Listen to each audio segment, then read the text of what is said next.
Bienvenue sur Africa 24 dans cette nouvelle édition du Morning News. Au sommaire de l'actualité, l'ANC est en campagne en Afrique du Sud. Le parti au pouvoir veut reconquérir les villes menacées par l'opposition. Le chef de l'État Jacob Zuma milite activement pour le Congrès national africain afin de ne pas perdre lors des municipales du 3 août.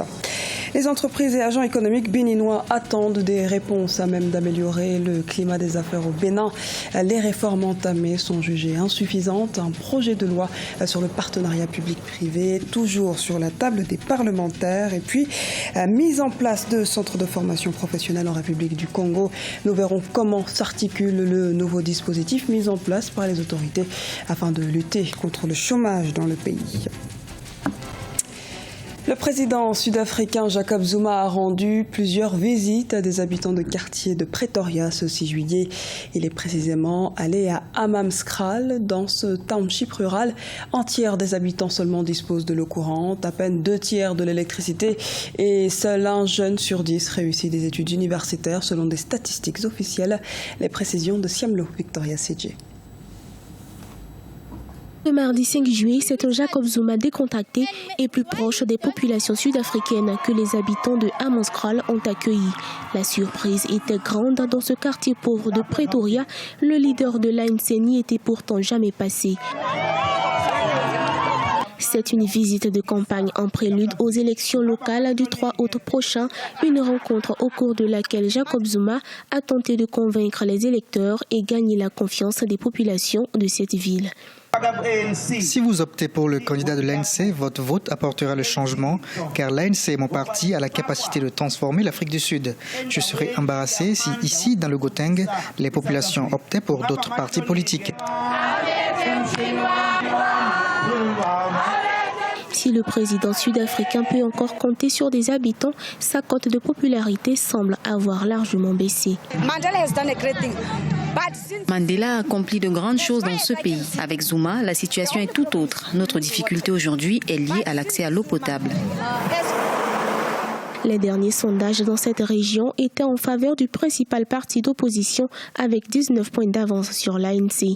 De tous les présidents issus de ce parti de référence, Jacob Zuma aura été l'un des plus controversés selon des observateurs. Au pouvoir depuis la fin de l'apartheid, le parti de Nelson Mandela pourrait donc perdre le contrôle de plusieurs grosses villes à l'issue du scrutin d'août 2016. Actualité sud-africaine également judiciaire avec Oscar Pistorius, le champion paralympique condamné mercredi à 6 ans de prison pour le meurtre de sa petite amie. Il est détenu dans l'aile médicalisée de la prison centrale de Pretoria. Oscar Pistorius échappe de ce fait aux cellules surpeuplées sud-africaines tristement célèbres pour leur violence.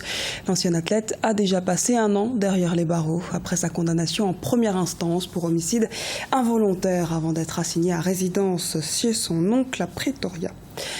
Amélioration du climat des affaires pour attirer davantage d'investisseurs au Bénin.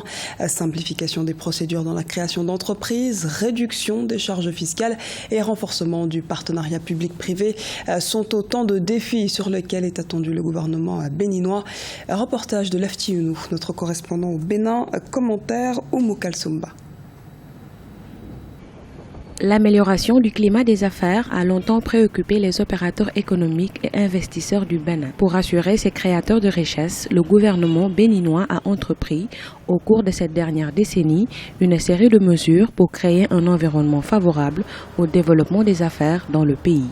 Il s'agit entre autres de la simplification des procédures et la réduction du coût de création d'entreprises, l'accélération de la délivrance des permis de construire, surtout dans la capitale économique, Cotonou. Mais toutes ces mesures n'ont pas les effets escomptés, selon de nombreux observateurs. Lorsqu'on prend une entreprise, elle passe à peu près 270 heures à remplir, à préparer ses impôts. Nous avons aujourd'hui, dans une année, environ 55 impôts que nous payons. Et entre 2011 et 2015, cette lourdeur n'a pas véritablement évolué. Donc c'est pour cela évidemment que par rapport au classement de business, le Bénin n'a pas connu de très très grandes performances dans ce volet précis, qui est quand même un volet relativement important.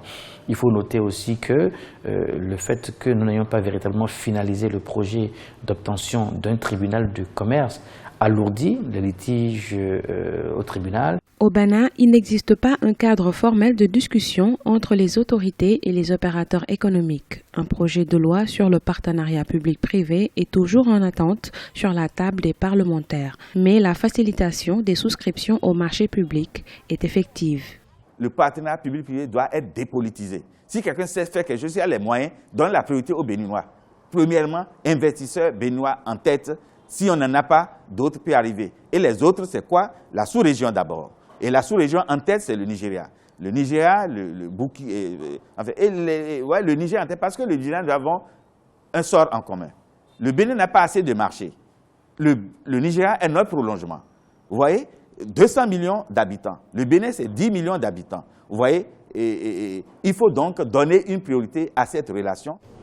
Les réformes entamées par le Bénin pour améliorer le climat des affaires sont à saluer selon les acteurs. Cependant, elles sont jugées insuffisantes pour amorcer un véritable développement dans le pays. Quant aux investisseurs locaux, ils plaident pour une exploration par le nouveau gouvernement des nouvelles pistes de réforme, notamment un allègement fiscal. Difficultés du secteur minier en République démocratique du Congo. La Chambre nationale des mines a récemment indiqué que le secteur a perdu quelques 3000 emplois directs et 10 000 autres postes ont été supprimés chez des sous-traitants du fait de la mauvaise santé des cours des matières premières. Une conjoncture qui fragilise les acteurs artisanaux, comme nous l'explique Mariama Dramé.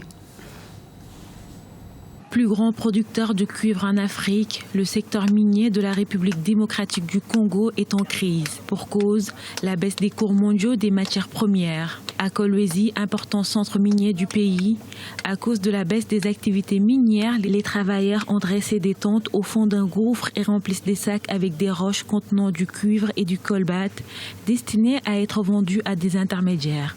Nous allons au marché avec un sac fini. Un sac produit fait 150, 160 kilos, mais quand on va chez les Chinois, ça fait 70 kilos. 60 kilos. Où avez-vous déjà entendu un sac cousu faire 60 kilos ? Même si le gouvernement a revu à la baisse en 2015 son estimation de croissance à 7,7% au lieu de 10% en raison de la baisse du cours des métaux. Il prévoit un rebondissement à 9% de la croissance cette année, tandis que le FMI, Fonds monétaire international, prévoit 7% de croissance, une augmentation très peu perceptible sur le terrain. Énormément de discours sur les richesses, mais en réalité les gens vivent dans la pauvreté. Alors on se demande si ceux qui bénéficient de toutes ces affaires aiment le site d'où ils tirent ses profits. Nous nous rendons compte que l'argent sort pour d'autres provinces, pour d'autres pays, pour d'autres continents. Ce n'est pas juste. Nous nous battons pour établir la justice. Le boom de l'exploitation minière à Kolwezi a conduit également à la multiplication des petites villes, des bidonvilles à proximité des sites miniers. Ici, les vendeurs se plaignent de la baisse de l'activité minière et beaucoup craignent pour leur avenir. À travers toute l'étendue de la ville, il y a un changement. Il n'y a pas vraiment d'engouement. Sentir les affaires comme dans la vente, il y a vraiment la perturbation. C'est ça notre constat. Parce que ce sont les mines qui constituent le poumon de la ville de Kolwezi pour que les gens se retrouvent rapidement. Depuis le début de la crise, 3000 employés et 10 000 sous-traitants sont au chômage selon la Chambre des mines du pays. Si rien n'est fait, les analystes prévoient une autre crise à cause de l'instabilité politique du pays. Lutte contre le chômage au Congo-Brazzaville. Le gouvernement congolais a mis sur pied 3 centres d'éducation, de formation et d'apprentissage. Ce projet vise à faciliter l'accès aux services sociaux, mais également à favoriser la création d'emplois. Reportage de Deva Panzou, correspondant en République du Congo. Le centre d'éducation, de formation et d'apprentissage est un véritable vivier devant faciliter l'insertion professionnelle et économique des personnes aux groupes sociaux.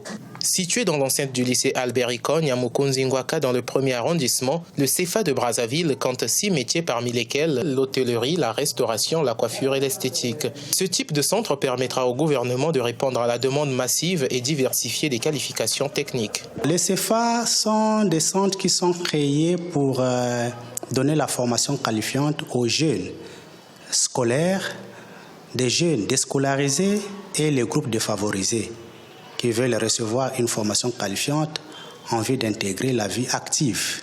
Les CEFA donnent des formations qui sont en adéquation avec l'emploi, avec le besoin d'emploi sur le marché. Ce dispositif de formation qualifiante a été financé par le gouvernement congolais et par la Banque africaine de développement pour un montant global de 3,2 milliards de francs CFA. Sont autorisés à s'inscrire dans ces centres les élèves ayant au moins un niveau de 4e. La formation continue ne sera pas écartée pour ceux qui exercent déjà dans le monde professionnel. Il y a des professionnels, des gens qui travaillent déjà, qui sont dans des hôtels, qui sont dans des restaurants, qui ont des ateliers, mais qui pensent qu'il leur manque quelques compétences et qui peuvent venir compléter ces compétences ici au CFA. Les CFA ne sont pas une panacée, encore moins une solution magique. Les pays ayant adopté ce dispositif de formation n'ont pas pour autant réglé définitivement le problème du chômage des jeunes. Selon une enquête de la Direction générale de la formation qualifiante et de l'emploi sur la transition des jeunes vers la vie active, le taux de chômage des jeunes de 15 à 29 ans était de 30,5% en 2015. Et du sport à présent, l'Angola, le Sénégal et la Tunisie n'ont pas réussi à se qualifier pour les Jeux Olympiques 2016. Les Nigérians vainqueurs de l'Afrobasket 2015 seront les seuls à représenter le continent du 6 au 21 août à Rio au Brésil au tournoi masculin de basketball. Pour le Sénégal, 4e du dernier Afrobasket, le pays a été battu de justesse par le Canada 58-55 et la Turquie 68-62. Les Tunisiens, eux, se sont inclinés contre l'Italie 68-41 et la Croatie 72-52. L'Angola, vice-champion d'Afrique, ont perdu face à l'équipe de Porto Rico 91-81 et face à la Serbie 83-60. C'était le journal de la rédaction. Merci de nous avoir suivis. Retrouvez dans un instant une nouvelle édition de l'actualité sur Africa 24.